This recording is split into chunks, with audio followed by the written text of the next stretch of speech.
Brooksaw Antiques here. Today we have this 1978 Smith Corona Classic 12 vintage portable typewriter. I'm going to show you how to use the functions and make sure they all work. Up top is the adjustable paper guide. This helps you guide the page in straight. I'm going to line that up with the edge of the platen, which is the main roller that feeds the paper. Above that are the margins, and you just push them down and move them like this. I'm going to put this one on 0 and this one around 75 to 80. It's about the length of a page. And that is the paper support arm that flips up from the back. This is the paper bail that sits on top of the page, and it's got 2 rollers that are also adjustable. I'm going to test the margins. They look good.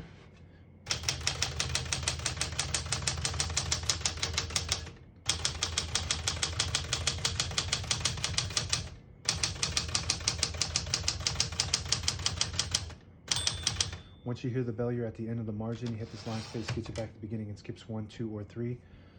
Actually, it's got 1, 1.5, and 2 on this model, so we're going to split that back to 1.5. And that skips 1.5. This one skips 2. We're going to keep it on single for now and finish typing.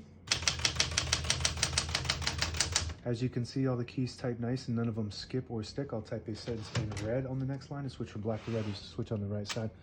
Flip that all the way down and it prints the bottom portion of the ribbon when you have it in the middle.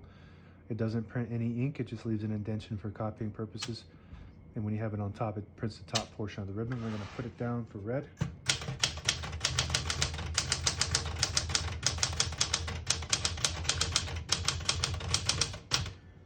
This is an excellent condition typewriter, functionality and cosmetically.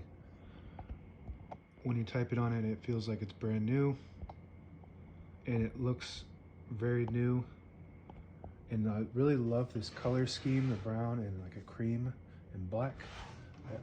I've only had 2. This is only the second one I have with this color scheme, and the last one I had a couple weeks ago that I just got it, and it's sold already. So very popular, I would think. I really love the color. To pull the page out easy, there's a switch on the right side here. You just flip the switch forward and it unlocks the rollers underneath the platen, allowing you to pull the page out easy or load thicker paper like carbon copy or cardstock. Make sure you flip that back before you load the next page or else it won't load correctly. We're going to flip that down for now. Backspace on the left side here, that works good. Shift on each side and a shift lock on the left. To clear that, just hit the shift button again. Tab on the top section here. Right now we don't have any tabs set, so we're going to set one somewhere near the middle by hitting that set button. It stops at that spot you set it at. To clear it, you hit the clear button on the right side. I like to keep one set so that way it doesn't go slamming all the way to the end, causing wear and tear on your typewriter. So I'm going to keep one set in the middle, right there. On the right side of the keyboard, you got your MR standing for margin release. So when you get to the end of the margin, it will stop you from printing. And if you want to get past that block, you just hit MR and allow you to go all the way to the end. That works good. And above that is a unique function for this typewriter. If your keys get stuck, like if you hit 2 or 3 at the same time on accident, they can get stuck up there. And you just hit this button there and it brings them back down. That way you don't have to touch the keys, I guess, so that you don't get ink on your hands. Power space on the right side. Pretty cool. It's another unique function of this style era of typewriter. Tap space on the left side. Touch control on the top left, low, medium, high. The farther down you go, the more tension there is when you hit the keys, but you do have to hit them harder for them to print, and they do respond faster. You push it up to the low. You don't have to hit them hard at all, but they don't respond as fast. I'm going to put that color back to black so that next time we print, just prints black ink.